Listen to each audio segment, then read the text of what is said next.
What's going on, everyone? So the Los Angeles Lakers blew this game against the Orlando Magic. I mean, it was their game to win, and they didn't deliver. And I see a lot of narrative going around of, oh, it's only one game, right? You know, you win some, you lose some. But look, we're in the Western Conference, and you look at last season, right? Like, one game is the difference between you being a play-in team or a playoff team, right? Look at like the Clippers game last year. We had a chance to be what? I think it was like the 5th seed. If we win that game, we lose that game, and all of a sudden it's an uphill battle climb. We're a play-in team. Do we really want to be a play-in team again? I understand right now we are currently, fighting and in the conversation for, the 1 seed even, right? We're like a game and a half now out of the 1 seed. But again, that can change very quickly. We are, as of recording this video, the 4 seed, sitting at 10-5. And we are a game and a half out of the 1 seed, or half a game out of the 3 seed. But we're also only a game and a half back of the 8th seed, and 2 games back of being the 11th seed, right? And you had the Detroit Piston game, and now you have this game. Like, those are the differences between you, even if it's not a play-in team, you being a top 3-4 seed, or you being the 6th seed, which now you don't have home court throughout the playoffs, right? There's just so many things that can go wrong just by a game or two in the Western Conference. And so far we've played 15 games, and through 15 games, we've had 2 games now that we should have won. And in this game, it was over. You had the game won, and you blew it because you can't make free throws. Austin Reeves missed 2. LeBron James missed free throws. Anthony Davis, obviously, he's the one that had it down the stretch and really just blew it. And then I don't know why he decided to take a fadeaway, but it's just, those are the differences. And it's incredibly frustrating. Look, LeBron James and Anthony Davis had excellent games, right? Anthony Davis near 40 points. LeBron James near triple-double, 31-point triple-double. Who cares? When we needed you most, you are the superstars. You are the guys that are supposed to show up and deliver. You are the guys that are supposed to hit those free throws and win the games. You are being paid the max money to be the superstars, to be the guys to go out, close that, and bring that home. Game's locked. It's on ice. You're done. Sign, seal, deliver, send the letter. And you blew it. Obviously, Anthony Davis is more responsible than anybody, but still, LeBron James missed the clutch free throw.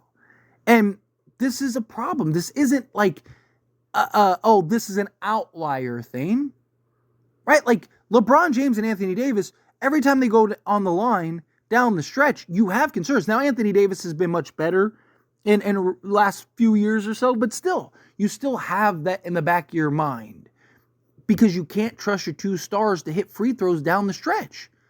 That's an issue. It's a problem. Lakers need a trade, right? I've talked about it, even through this 6-game win streak, right? And I've talked about how they kept playing with fire, right? We have to keep things in perspective. Yes, a 6-game win streak is a 6-game win streak.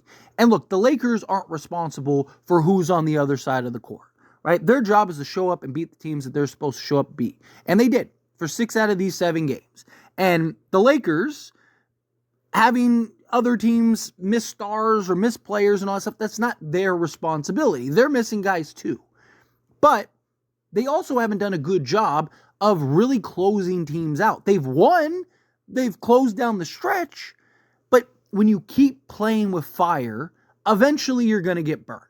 When you keep allowing teams to have a chance, have a shot, you're eventually going to have these moments. And the Lakers have to do a better job. The rebounding has been atrocious. The defense is awful, right? Like, it's terrible. Every night, somebody turns into Steph Curry. Every night. Orlando was the worst 3-point shooting team in the league. Not tonight or last night, right? Like, guess what? They all of a sudden were one of the best shooting teams in the league. And that's the problem. They shot 38% from 3. For a team that's shooting 30% on the season. And your 2 stars, yes, had excellent games. But who cares? You lost. and you didn't deliver. And look, it's not all on LeBron James and Anthony Davis, right? Our role guys, they're just not it. They're not. They're not delivering the way that we need them to. They're not showing up consistently on a nightly basis. You never know which guy you're going to get, right? Austin Reeves. I keep talking and being critical of Austin Reeves, and people keep telling me I'm wrong. I don't know are we watching different games? Right? Are we seeing different things? Am I in an alternate reality or something? Austin Reeves, you don't know which Austin Reeves is going to show up. There is no middle with Austin Reeves. It's either he is lights out and he's giving you 25 or 30, or he's terrible. And he's taking poor shot selections, and he's so reliant on trying to create and draw contact, and when he can't get that contact, he struggles. And you're seeing it. He was tied for our worst plus-minus with LeBron James at a -8. And again, it's just, he's a traffic cone on defense, and he's not consistent enough on offense. He can't shoot. I keep talking about it. He can't shoot. I love Austin Reeves. I don't think he's trash. I don't think he's just this terrible player, but he's not a third option. He's not. Which real playoff team, talking about real contending level team, would Austin Reeves start on? He's not starting on Cleveland. He's not starting on Boston. He's not starting on the Knicks. Right? He's not starting on the Thunder. Not starting on the Warriors. Maybe he starts over Christian Brown on the Nuggets, but guess what? He's definitely not the third option. He's not starting on the Suns. Right? Like, which team is he starting on? Not starting on the Wolves. Right? Like, and he's our third best player. He's too inconsistent to be that. Again, I like Austin Reeves. He's a great role player. That's what he is. He's a role player. He's a great role player. You know, he's a blue chip role player. And on any given night, Austin Reeves can be special. Right? So that's why I don't think he's just your average role player. But he's not a star. He's not a superstar. He's nothing like that. Again, I heard, that was last year when I talked about how last year he was all inconsistent. Right? Oh, but he shot 36%. Yeah. But again, there's no middle ground. Right? He's either lights out or he can't shoot to save his life. And he goes 4 or 5 games where he's terrible, 4 or 5 games where he's good. Right? Like, there are guys that are consistent, that even on a bad night, still will give you some level of consistency. Austin Reeves isn't that. He's either one or the other. No middle ground. And then I said, what about the 28% from the playoffs? Again, that was last year. Okay, well, what about it's preseason. Okay, well, it's only been, 5 games. Okay, well, it's only been 10 games. Okay, well, now we're 15 games in and we're still having the same problem. Like, how long until we're honest here? How long until we realize that, Austin Reeves, he's not the third guy. He's not good enough. I understand, if you just look at his stats, if you just stat watch, yeah, he looks great. You're like, man, what are you talking about? Austin Reeves, he's fantastic. He's giving you 18 points a game. Right? But if you actually are watching the games and you're actually seeing the inconsistencies, you realize that, again, averages, when you're, you have 3 or 4 games where you're giving, 20, where you're scoring 25, and then you have 5 games where you're scoring 12, yeah, it averages out. Right? Like, you look at the last handful of games for Reeves. It's just, it hasn't been great. Like, he's not giving you the consistency and efficiency. It's the thing, it's the efficiency. I mean, he had a game where he scored 27 points and shot 33% from the floor. Or 33% from 3. Sorry, 33% from 3. He was 58% from the floor total. But he also shot a bunch of free throws, right? Then he had to follow that up with 18 points, in which he shot 27% from 3, 35% from the field, and then got a bunch of free throws, right? When he's able to get to the foul line and he's getting the whistle, he's great. When he's getting the whistle, he's great. But that's the problem. It's the role guys. I mean, DAngelo Russell, is he even on the team anymore? Like, what is D'Lo doing? Gabe Vincent's just out there, getting cardio. D'Lo, 3 of 10 again, 1 of 7. It's like this guy just completely forgot how to shoot. And that was like his best attribute. Gabe Vincent's getting 14 minutes a game and giving you goose eggs across the board, giving you absolutely nothing. Nothing. Literally nothing. It's just, again, like, you don't have guys that you can count on. No one on this team, in my opinion, outside of LeBron James, Anthony Davis, and Dalton Knecht, should be untradeable. If you can, I'm not saying you trade guys, just trade guys.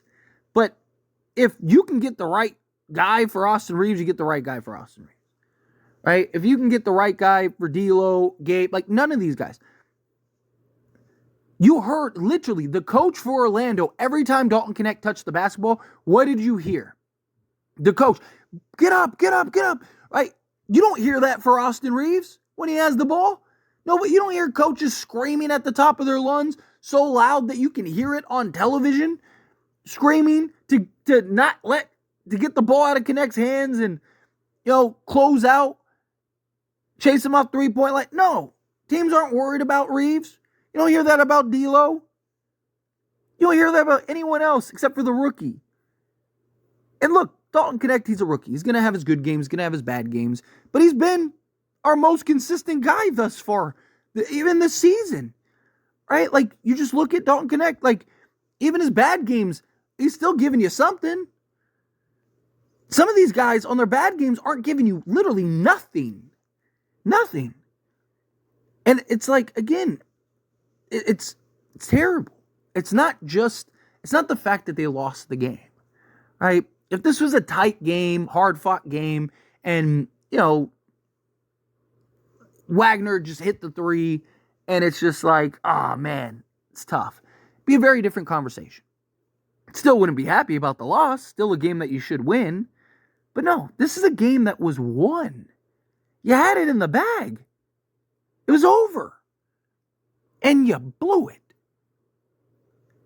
You blew it.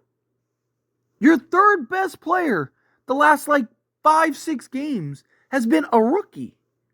Who, don't get me wrong, Dalton Knecht has been fantastic. I love what we're getting from Knecht. I love what he's given us. And I'm very thankful he's given us what he's given us. But the rookie shouldn't be out playing Austin Reeves, DAngelo Russell, Gabe Vincent, a veteran, all these guys vets, on a nightly basis. Obviously, again, a game the other night where Dalton Knecht goes off for 37. Yeah, sure. That's, the guy was lights out, of course.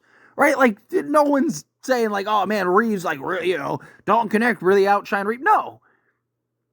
But when it's 3, 4, 5, 6 games, it's what's going on here? Right? At what point is it okay, clearly these guys aren't working out. Not to the level in which we need them to. And it's incredibly frustrating. It is. It's so frustrating watching this team just dump truck games. Look, not all hope is lost, right? It's not something where I'm oh, that's it, Lakers are. But these are the differences. These are the kind of things that can really come back to bite you. These can be the difference. It's not just one game. Because, again, one game can be the difference between you winning and losing an NBA, or being a play-in team or not. Or, being in position to potentially win an NBA championship and get to a finals or whatever. Or not. Right? It's not good to see this. It's not good to see the Lakers just getting dump truck games. It's incredibly frustrating. But anyway, as always, this is a discussion, so I pass the question on to you. Let me know your thoughts and opinions down in the comments below. What do you think? How do you feel? What are your thoughts? You agree with me? Disagree with me? Kind of mixed in the middle. However you feel, whatever your thoughts are, I'd love to hear it either way, so let me know down in the comments below. That being said, if you haven't liked this video, hit that like button. Helps me a lot. So me enjoy these types of videos, and I truly appreciate it. Not subscribe to the channel, hit that subscribe button. Turn on the bell notifications. Appreciate y'all. See you in the next one.